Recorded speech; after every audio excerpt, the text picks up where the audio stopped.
What's up guys, and welcome to another episode of Diaries. I'm finally back, and as you might have noticed, this is not the same bike that I used to ride, and that is because this bike is my wife's new bike, and yes, I am married now, which explains why I've been missing in action for so long.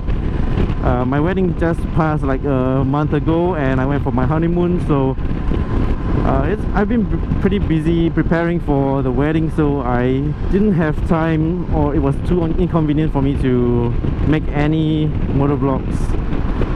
Yeah, so I apologize for being on a hiatus for half a year, or almost half a year, but I'm back now, and expect to see, what the fuck is he throwing? And expect to see more motor vlogs from me again.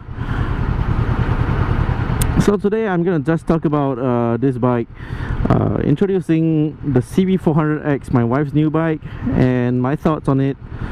And maybe you might want to consider it, because I think it's a pretty good bike to own in Singapore.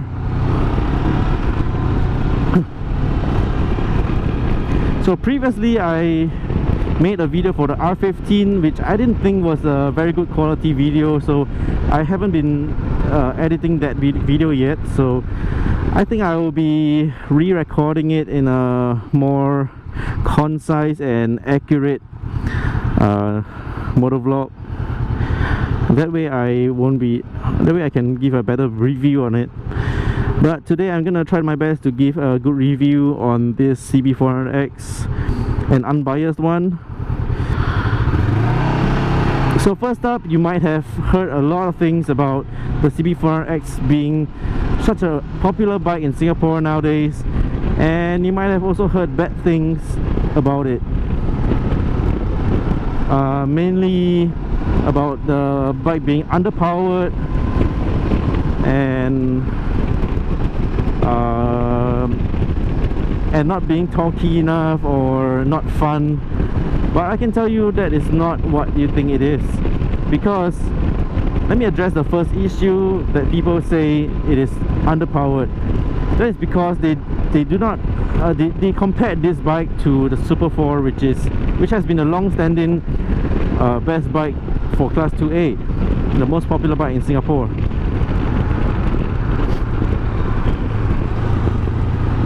And ever since this bike came out, I have to kind of disagree with the Super 4 being the best bike. Not because I hate the Super 4, but because I think this is much more economical and overall a better bike. For the specs wise, this bike is a 400cc parallel twin, and overseas they make it a 500cc, but just because of the 2A class in Singapore being 400cc cap, they made it a 400cc bike. Is it raining over there?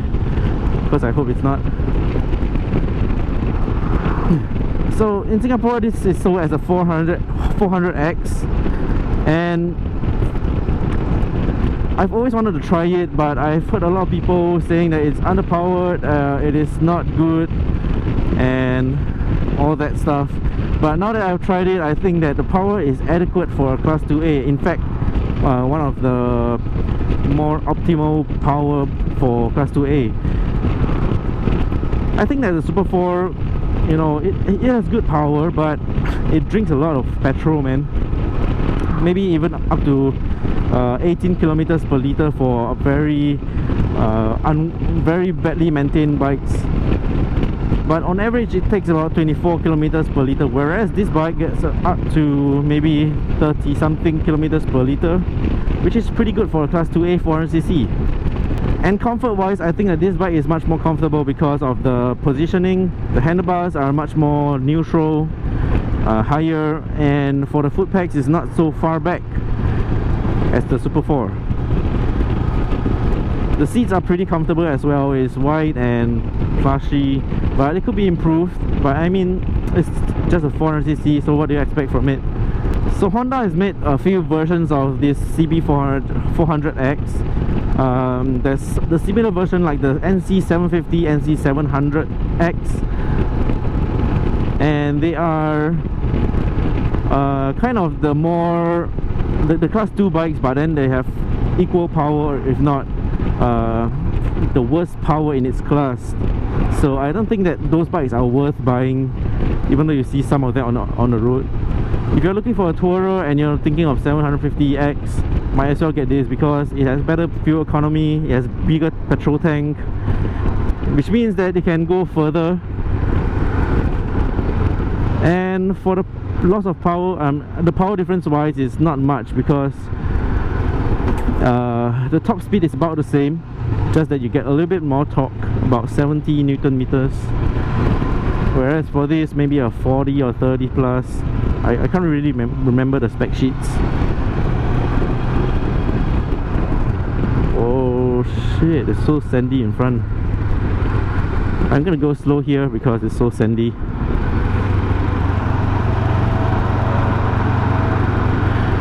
Alright, so I've been riding this bike for just about like 2 days on decent distance journeys,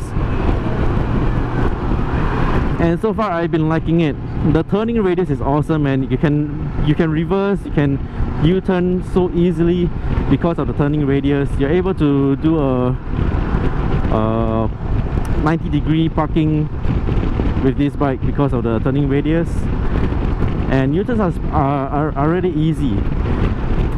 But there's one con that I noticed about this bike is that when you pillion, it is much more difficult to split lane because of how high the CG is on this bike. And for a few times I have not been used to the bike yet, I've almost tipped the bike or fell over when I'm lane splitting and having to brake and, you know, twist and turn through the cracks in the lanes. So yeah, that's the only con. Perhaps it's just that I'm not used to it, and the handlebars are wider than my R6. Given that my R6 is the easiest bike to split lanes in the world because it goes under every car's mirror, I would say that you know, I might be wrong, just not used to it. So to address the power issue, I don't think there's any issues with the power. I think it does pretty good power. It gives up pretty good torque for a class 2A, and I don't really find much difference between this and the Super 4, except for when the Super 4's VTEC kicks in. When you're riding on the highway with this bike, it's pretty easy to overtake other cars and all. It does up to 120 pretty easily, no problems with that. So you won't have any issues being stuck behind some car, being unable to overtake.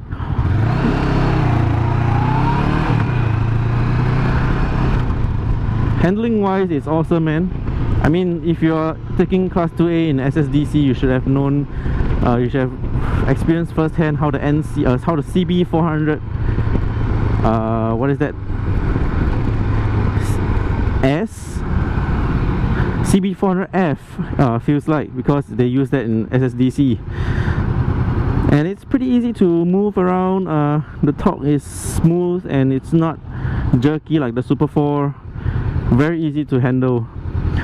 So if you're looking for a long-term bike and you're gonna keep your next 2A bike for a really long time, I think this is the best choice. Of course, for maintenance wise, I'm not really sure because I've only rode this bike for about a week, so not much maintenance to take note of yet. Engine oil wise, it only requires 3-point-something liters, which is standard, just like the Super 4.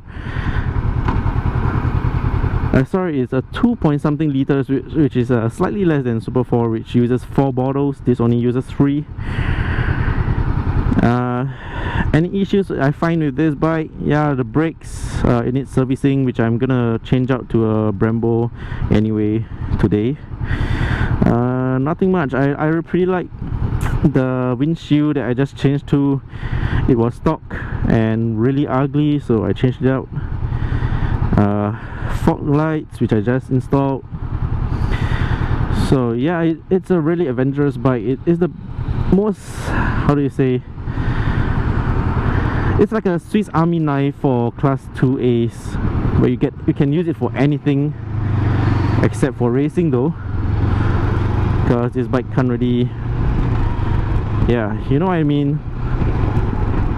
For class 2A, there's not much choices in Singapore. You might have a few other bikes that you like or wish to try out, but still I think that this is the best bike to use right now for economy wise, because there's the R3, which is a sport bike, and I'm not sure how much is the consumption, but if you can go for a 400cc, why would you go for a 321? And why, you know, limit yourself less than what you can use?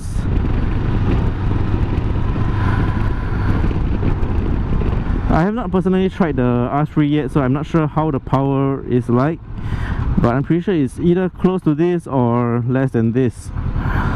So the price point is not really cheap as well, so you don't really get a bargain from getting less CCs.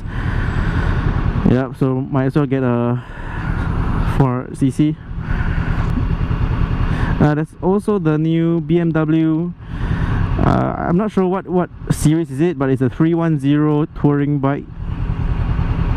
Pretty new one, and it looks okay. I'm not sure about the build quality because it's a really new bike.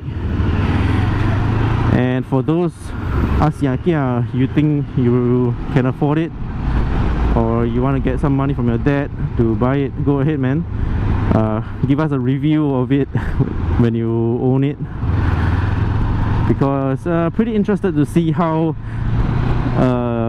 a beginner bike for BMW is like. They have never made a bike that small before, maybe in the past, but not in recent times.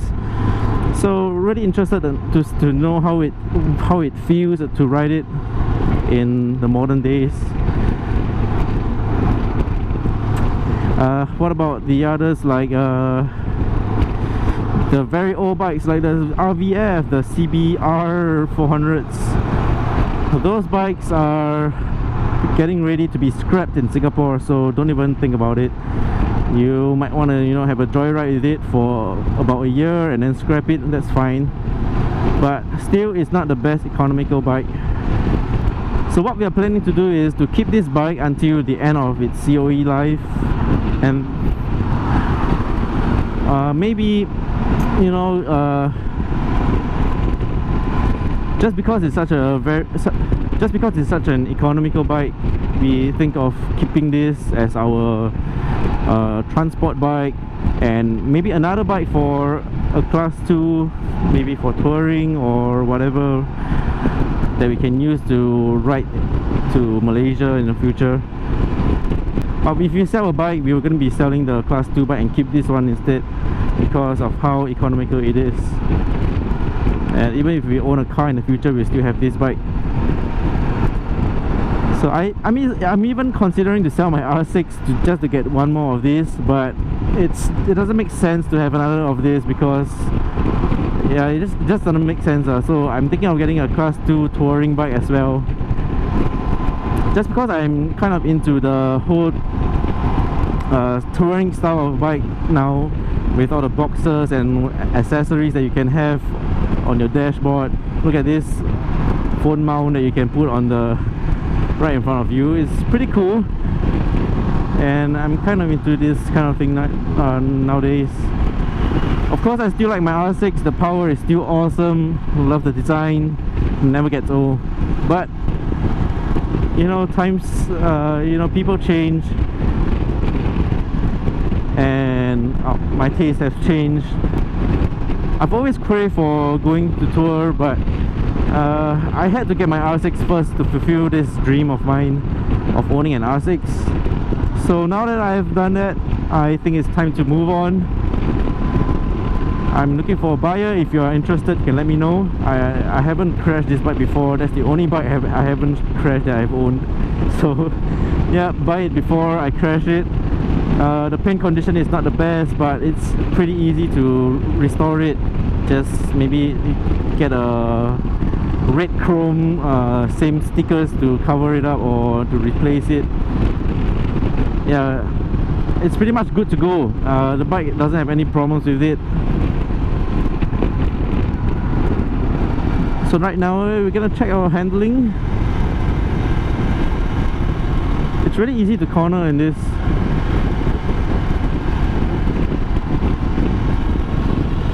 Woohoo! It's not bad actually.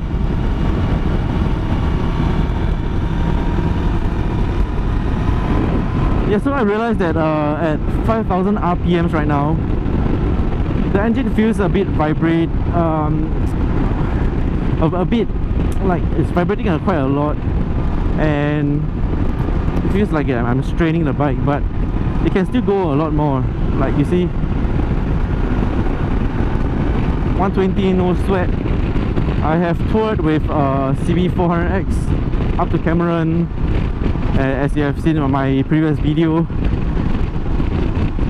and they have no problems. They have no problems cruising at 150. So I heard that it can go up to 170, but it's not really good maxing out the bike for a long distance. So 150 should be a comfortable pace for the CB400X. I find that the sound of this bike is very tame. Of course, it's not a sport bike, so it won't sound like my R6. But it has a Moriwaki exhaust. Not Moriwaki, it's a Terminology exhaust, just the end can, and it sounds a little more grunty, but nothing much. Not as impressive as a stock R6 exhaust. Very comfortable this bike is. I'm loving it. I'm actually looking forward to riding it every time I get on it. But yeah, drop me a few questions if you have any.